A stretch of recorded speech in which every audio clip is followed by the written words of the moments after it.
Graça e paz, crianças, tudo bem com vocês? Graça e paz, Maria. Graça e paz. Ô, Maria, quem tá conosco hoje? A gente tá com a mulher sunamita. Graça e paz, galera. Você veio da onde? Eu vim de Sunem. Eita, nós! É longe esse lugar, né não? Pouquinho assim, ó. Vixe, é ali pertinho do Peixoto? Então, acho que é um pouquinho mais longe. Eita, nós! É longe, viu, Maria? Sunem. Será que é de Jerusalém? Combina Sunem, Jerusalém. Deve ser, né? Deve ser. Rima, né? Chega a dar uma rima. Vamos orar, né, meninas? Vamos fechar os nossos olhos, orar e agradecer a Deus pelas nossas vidas, certo? Vamos lá. Senhor, muito obrigada pela minha vida, Senhor, pela vida da Maria, que vai representar e contar a história da mulher sunamita. Muito obrigada pela vida da Maria, pela vida do Samuel. Senhor, nesse momento, eu agradeço também pela vida de cada um, Pai querido, que faz parte da família Bicol, Senhor. Que as bênçãos do Senhor possam ser derramadas na vida de cada um que está fazendo o reencontro, Pai querido. Muito obrigada pela vida do apóstolo Januário, da apóstola Luísa, de todos os nossos pastores, papai amados, e líderes que estão trabalhando, Pai querido, nesse reencontro. Que a bênção do Senhor possa alcançar cada um 100 vezes mais, Pai amado, e alcançar cada um que está assistindo, que cada um possa aprender um pouquinho mais da história da mulher sunamita. Em nome de Jesus Cristo, amém. Então, agora nós estamos na expectativa. Você pode começar. Ô, Maria, você sabe alguma coisa da mulher sunamita? Sei. Vamos então deixar ela falar um pouquinho e depois eu te pergunto se você sabe mesmo, viu? Então, né, a mulher sunamita, ela não tem o seu nome revelado na Bíblia. A gente sabe que ela veio de Sunem, não tem? Aí, então, ela é falada como um sunamita, não tem? Na Bíblia, ela é citada como sunamita. E ela também é uma mulher rica, né? Ela é rica, assim, né, sabe? Cheia de glamour. Aí, então, certa vez, Eliseu estava passando pela cidade de Sunem. Aí, a mulher sunamita o chamou, não tem, para ficar em sua casa, passar, como pode ser, descansar lá, não tem, Sim. uma pequena parada. Aí, então, sempre que Eliseu passava por lá, ele sempre ia na casa da mulher sunamita para fazer um descanso, pode dizer. Vamos contar a história direito. Peraí, senhora, é assim. A mulher sunamita ficava sempre à porta, ela e o marido dela, né? Porque Eliseu, vamos dizer que o Eliseu passava no final da tarde e ela sempre via ele passando mais o esposo dela. Aí foi aonde eles começaram o quê? Dar alimento para Eliseu. E com o tempo ela teve uma ideia. Ela falou assim pro marido dela: marido, eu estava aqui pensando, não tem aquele sótão lá? Vamos fazer um quarto para aquele homem de Deus, pro Eliseu, porque ele sempre passa por aqui, a gente dá uma refeição para ele, ele vai embora, mas é onde que ele descansa? Ela ficou preocupada em saber aonde que ele ia descansar. Já que ele se alimentava ali, ele poderia o quê? Dormir também, né? Passar a noite para seguir o caminho dele. Porque se a gente não fala que ela tinha esposa e tudo mais, às vezes as pessoas vão pensar: uai, mas a mulher sulamita estava interessada em Eliseu? Não era nada disso. Era só compaixão e amor de irmão mesmo que ela sentia por ele. E também ela disse que, ela olhou para Eliseu e viu que ele era um homem de Deus, não tem? O reconheceu como homem de Deus. Então ela, como a Ana Paula acabou de falar aqui, ela e o esposo, o marido dela, fizeram um quarto onde tinha cama, o lugar onde ele conseguia fazer também os seus estudos bíblicos, onde ele conseguisse também ler a Bíblia, estudar. E depois de um tempo, né, Eliseu queria retribuir o favor à sunamita. Aí então ele queria saber o que ele poderia fazer por ela. Aí teve um certo dia que gente, eu esqueci o nome do cara. Gesias? Gesias? Deve ser. Geazi. Geazi, isso aí. Geazi, ó. Geazi. Geazi. Sabia que tinha que começar com Lá G. no versículo. Olha, gente, tá lá. Essa história da mulher sunamita está em 2 Reis, capítulo 4. Não está só no 4, tem no 4, 5, 6, vai indo lá a história. E no versículo 12 tá esse nome, tá? O moço Geazi. Aí ele falou que ela não tinha filhos, não tem? Que o seu marido já tinha bastante idade, não tem? E ela não tinha filhos. Aí então ele pediu para que Eliseu pediu para que Geazi chamasse a sunamita e ele profetizou na vida dela que daqui a um ano ele estaria com filho, né? segurando o filho no colo. Aí a sunamita, não tem? Ela olhou tipo assim, não mintas para mim, não mintas para tua serva, né? Que tipo assim, né? O marido dela já tinha bastante idade, aí... Isso seria uma coisa que... Aos olhos dela era impossível, né? né? Exatamente. Só que, né, como o Eliseu havia falado, no tempo que ele havia falado, sunamita já estava já tinha um filho. Aí teve um certo dia que o filho foi até o seu pai, onde ele estava com os seus ceifeiros, e ele de repente começou a gritar em minha cabeça, e o marido da sunamita pediu para que ele levasse até a mãe. Aí a mulher sunamita, ela ficou segurando o filho no colo, não tem? E ele faleceu. Aí a mulher sunamita colocou ele na cama de Eliseu e ela pediu para que seu marido pegasse um jumento para que ela precisava ir falar com um homem de Deus. Aí então o seu marido, né, meio que não entendendo, porque não era nem noite de lua nova e também não era sábado. Aí então, só que mesmo assim ele fez o que ela pediu, fez né? o que ela pediu, né? E ela foi até o homem de Deus, não tem? Aí então chegando lá, Geazi,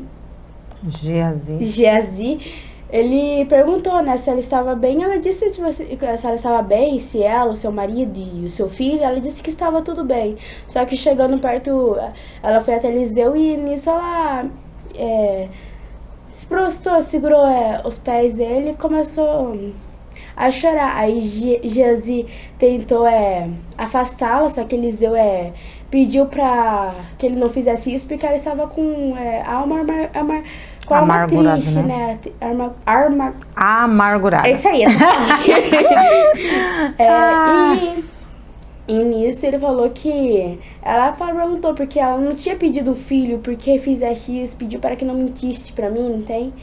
Aí então ele pediu para que o servo dele, Geazi, fosse e pegasse o cajado? O cajado e fosse até a criança e colocasse sobre sua cabeça.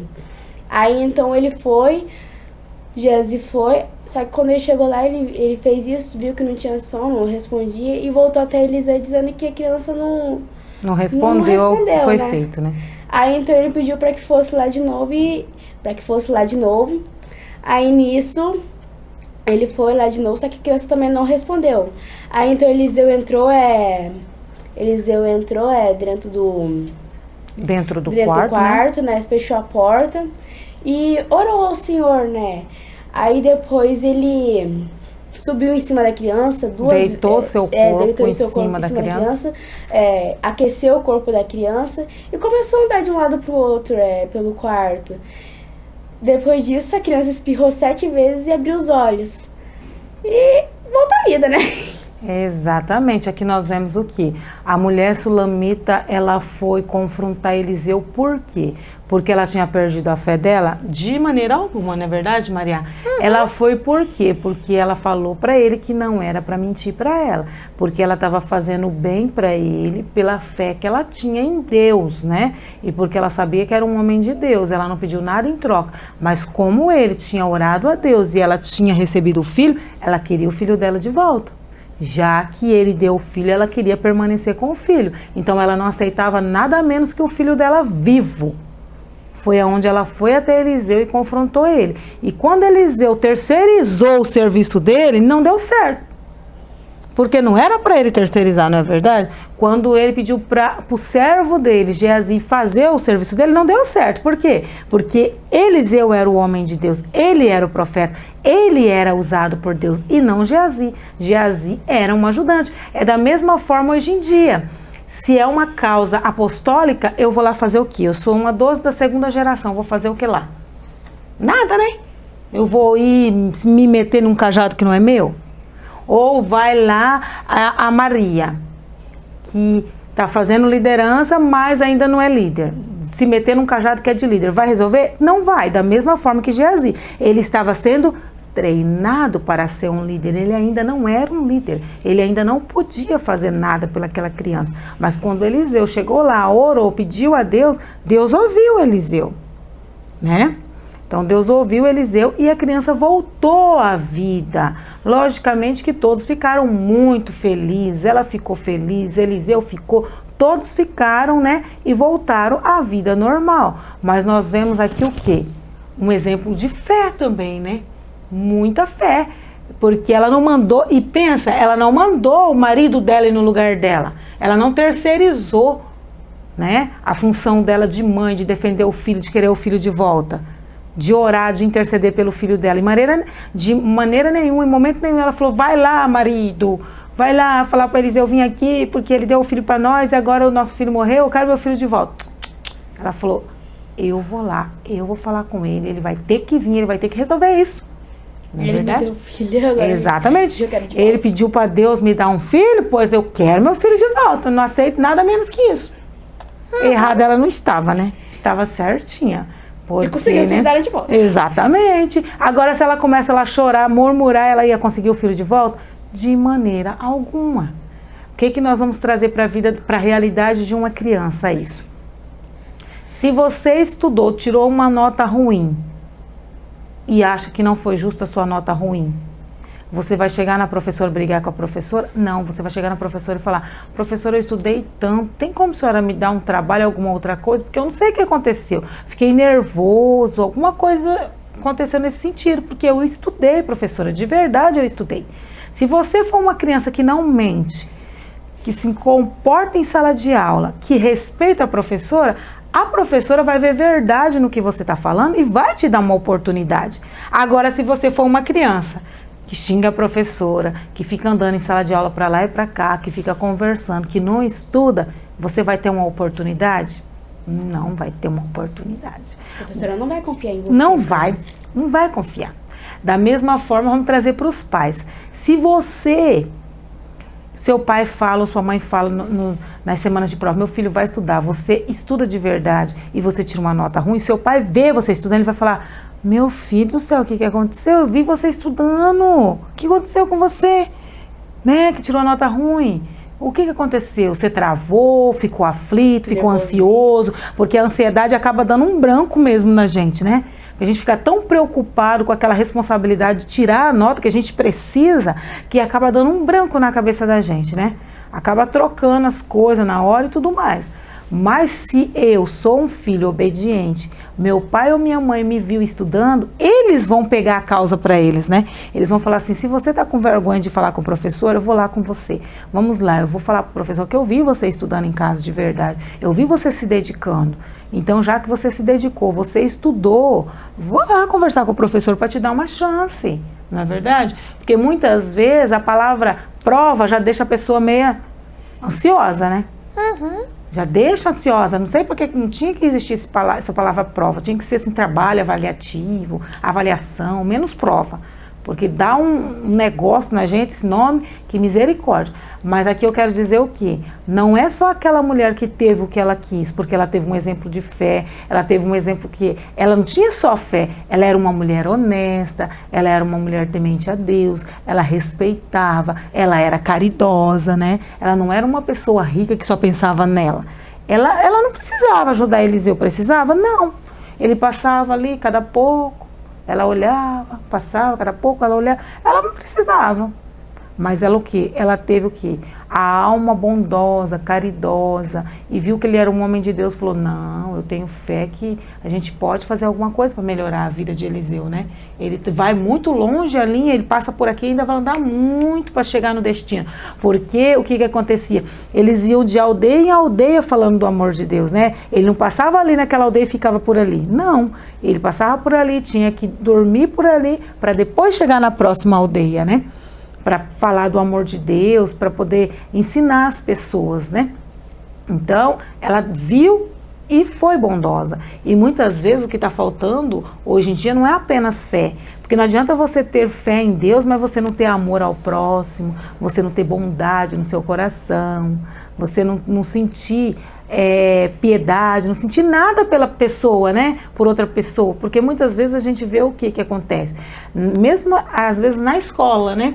Você vê um coleguinha sendo afligido pelo outro, você olha e ri. Em vez de ir lá no que está fazendo um bullying, afligindo, xingando o outro, falar, cara, isso é muito feio, para com isso. Ele é ser humano como a gente. Porque nós sabemos que nas escolas existe o quê? Crianças que não têm as mesmas oportunidades de ter um tênis novo, de ter uma roupa nova. Muitas vezes acaba indo até sem uniforme, né, para a escola, porque às vezes tem um uniforme só, aquele uniforme não estava limpo e acaba se atrapalhando, né?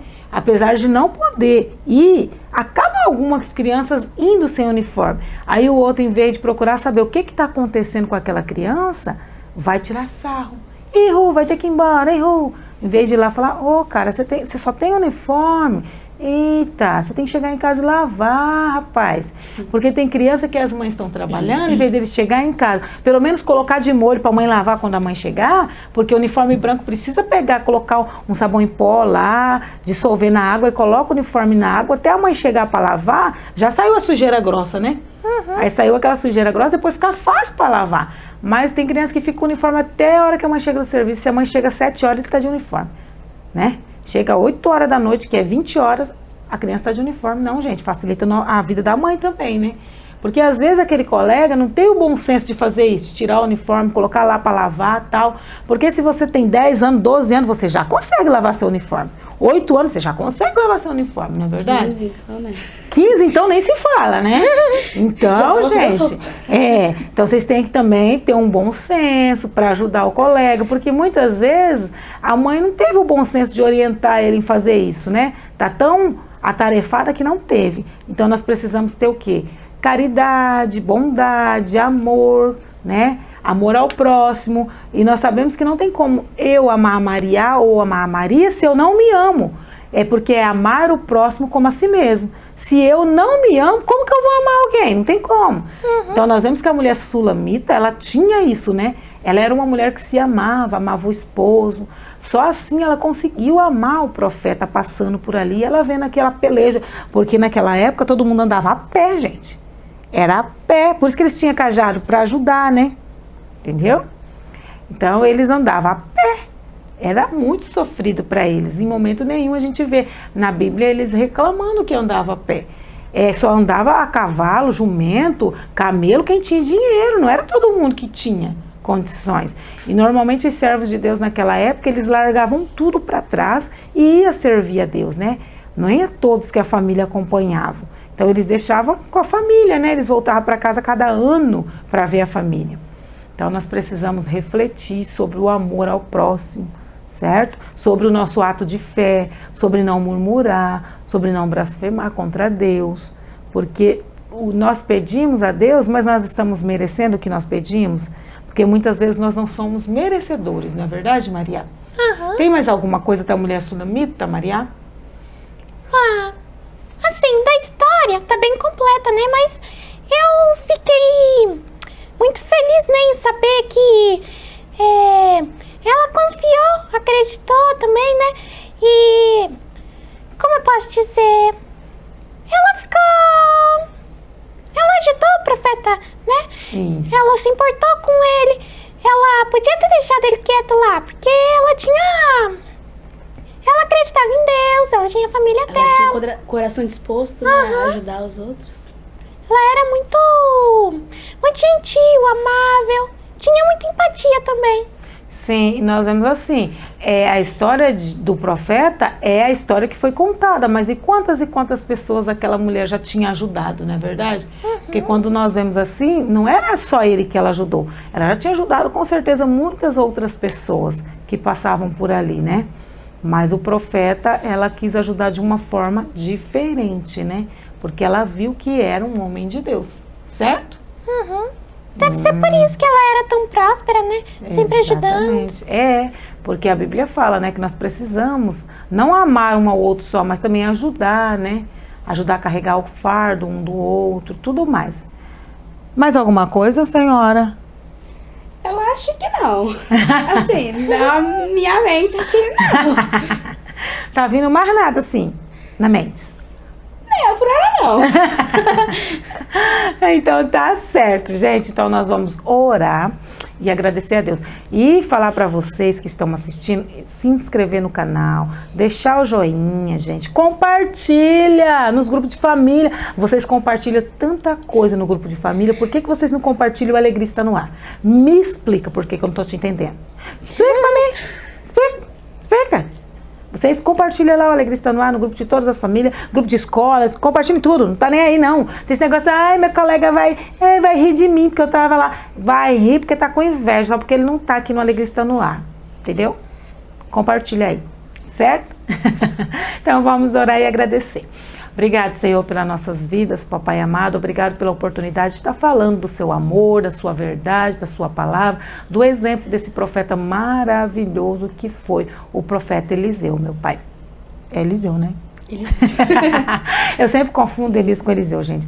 O profeta Eliseu, que foi um profeta, Pai querido, que ganhou muitas vidas para o Senhor e tem essa história maravilhosa, Pai querido, com a mulher sulamita que o ajudou, Senhor amado, que o apoiou na sua obra, meu Pai. Que possamos ser apoiadores, Pai querido, da obra do Senhor Jesus Cristo, que possamos, Pai querido, ganhar vidas para o Senhor, como o Senhor mandou, Pai querido, ir de fazer discípulo de todas as nações, pregar aos 4 cantos da terra, que verdadeiramente possamos compartilhar o Alegria Está no Ar, Pai querido, porque essa palavra é o que está na Bíblia, Senhor. E se as pessoas assistem o que está na Bíblia, assimilem e aprendem, nós já estamos, Pai querido, pregando aos 4 cantos da terra. Ser conosco e nos abençoe, protege e guarda cada um, Pai querido. Nos leva para casa em paz e segurança. Senhor, eu peço que o Senhor possa visitar os hospitais e restaurar a saúde de cada um que estão hospitalizados. Em nome do Senhor Jesus Cristo. Amém. Amém. Amém.